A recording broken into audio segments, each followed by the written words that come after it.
comes from my plate. Which of the following is not included in the dairy group?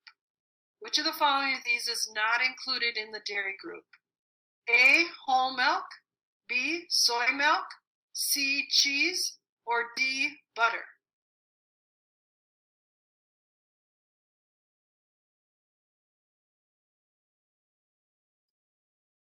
The answer is D, butter. Butter is not included. True or false? A good way to make healthy choices when eating meat and poultry is to remove the skin from the chicken.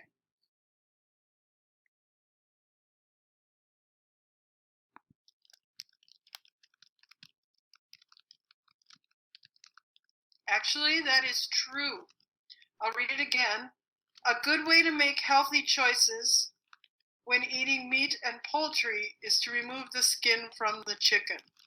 The skin has a lot of fat in it. That was one of the answers from my plate. True or false? Thiamine is one of the B vitamins.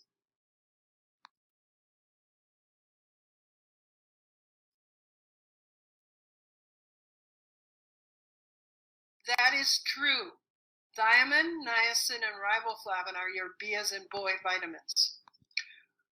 True or false? Eggs are a non-meat source of protein.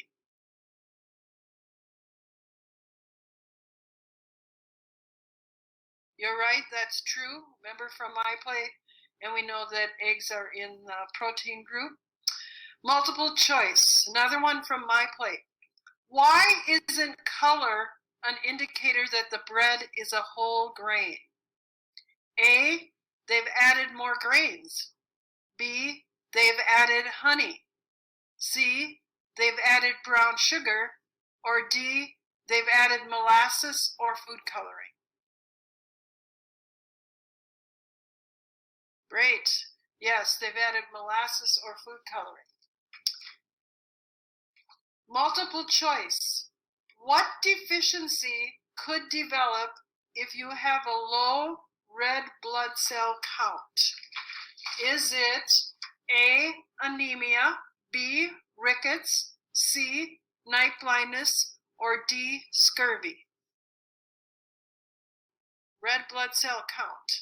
A, anemia, B, rickets, C, night blindness, D, scurvy. Olivia has it right. It is A, anemia. Multiple choice. What food is a good source of vitamin A, as in April? A, oranges. B, meat. C, spinach. D, pasta. You guys are good. That was right. C is spinach. Correct answer. What vitamin is, this is a multiple choice again. We've got 3 left. What vitamin is needed to help blood to clot?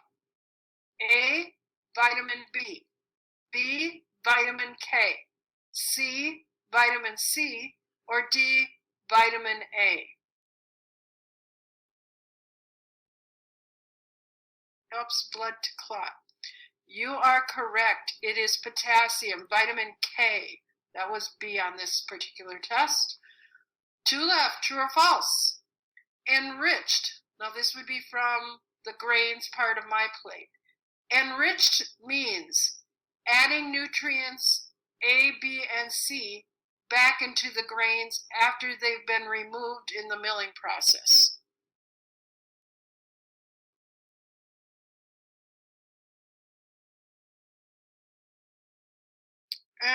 It's false. The only nutrients that go back in after the milling process are B, vitamin B, and iron, minerals. So adding A, B, and C back in would be false. Last question. What vitamin is the sunshine vitamin? A, vitamin D, B, vitamin C, C, vitamin B, or D, vitamin A? You guys are correct.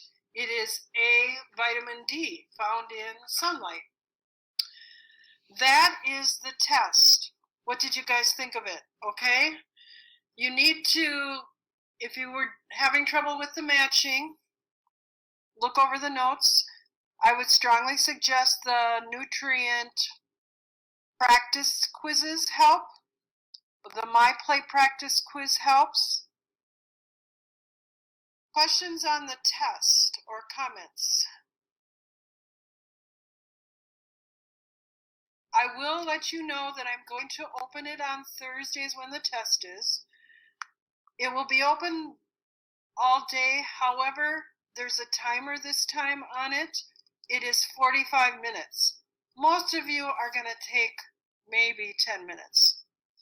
The reason I did that is I just did, if we were in regular class time, that's how much time you would have, is about 45 minutes once we take attendance and get ourselves moved and situated. So, and our classes here are 45 minutes, so that's why it's on a timer. I don't want somebody to come in and do question 1 and 2, and then 3 hours later they come back and then they do the rest of it because they go, oh, not ready, I saw all the questions now, so now I can study. Doesn't work that way, so I'm doing a timer, so I don't want you to get too panicky if you see the timer. I'm going to bring this back up. I have one more thing I wanted to talk about.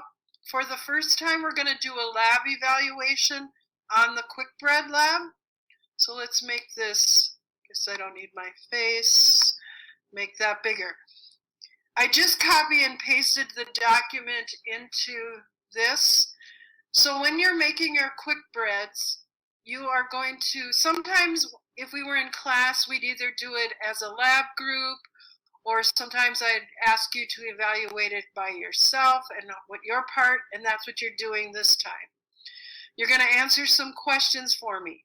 This is a summative, so you want to do it. You don't want to say, oh, I'm not going to do that, because it's going to help your grade. Number 1 says, what cooking principles did you apply? Cooking principle means cooking terms. So like if you did the shortcake, cut in, stir, bake, mix, blend. Those would all be cooking principles. So you'd write that there. 2 and 3 kind of go together because they're talking about rating the nutritional value and explaining your rating, and then what nutrients. Most of the recipe, no matter which one you choose, is probably going to have almost all the nutrients. It's probably going to have some fats because you're going to use butter or shortening or oil. It's going to have vitamins. It's going to have minerals, carbs, sugar. So then up here you'd rate it, and there's no right or wrong answer. I would definitely probably say it's not a 1 and it's probably not a 10. It's probably not the most nutritional thing to eat. So you're probably looking maybe 7-ish, maybe 8 if you did like strawberries and fruit. You can decide. I don't mark you down because you didn't give it a 1 or you didn't give it a certain score, whatever you think. And then you're going to have a series of questions that'll say describe and evaluate. This one is aroma, and then I'm going to bring up the second page. You have texture, appearance, and taste. There is a list of aroma, texture, appearance, and taste words. I think I called it culinary arts vocabulary words to use for answers. And I just copy and pasted an example of my aroma words. Maybe it's going to smell buttery. Hopefully it doesn't smell burnt. It might smell sweet. And then what you do is you'd write down, aroma was on the other page, but you'd write down your words and describe why it was burnt. Well, maybe because I left it in the oven 10 minutes too long. So when it says describe and evaluate, it's not just a matter of writing it was buttery. Explain why that was. For example, texture. You might say the texture of my muffins was soft. It was soft because it crumbled apart. It had a moist texture when I ate it. Appearance, lightly browned. It might be bumpy. Sometimes it might be slightly rounded because it rose in the oven, hopefully. Taste. I don't want to hear you say it tasted good, it tasted okay. There are descriptive words, just like aroma. Maybe it tasted fruity. I mean, these are, again, aroma words. So your taste words, some might overlap, but we'll have a different list. And then 8 is, what changes would you make to the recipe? And you might not do any changes. You might say, oh, next time maybe I would add blueberries to my biscuits instead of just a plain biscuit. Or you might say, it was fine, I wouldn't change anything. 9, it says, list any difficulties your group had. In this case, it would be you, because you're not in your group. And how would you solve them next time? Some of the answers I get were, watch my timer, measure my ingredients accurately, I forgot to put in the baking powder, I put in a tablespoon instead of a teaspoon. I do not mark you off just because something happened and you put, oh, I was supposed to put a teaspoon and I put a tablespoon of vanilla. And I don't go, okay, that's wrong. You're just evaluating. So the only way you can really get these wrong is if you just wrote, it's, oh, good. It was bumpy. It was sweet. You're not describing it, if that makes sense. I'll come back and I'll put myself back up on the screen. Questions on the evaluation. Whenever you make your product, you're going to want to evaluate shortly afterwards. You can kind of remember the aroma. The lab is scheduled for Friday, so remember you have a week, even though this lab evaluation says it's due on Monday. I was thinking if you made it on Friday or over the weekend. But if you don't make it till next Tuesday, you can still do the lab evaluation. Whenever you make it, I would do it shortly after you made it. That same day is probably a good idea. Then you still have that fresh in your mind and you still have your product. Not everybody's eating it, so you can't go, now what did that look like or what did that taste like, if that makes sense. Questions on this or anything else that anybody would like to ask before we sign off?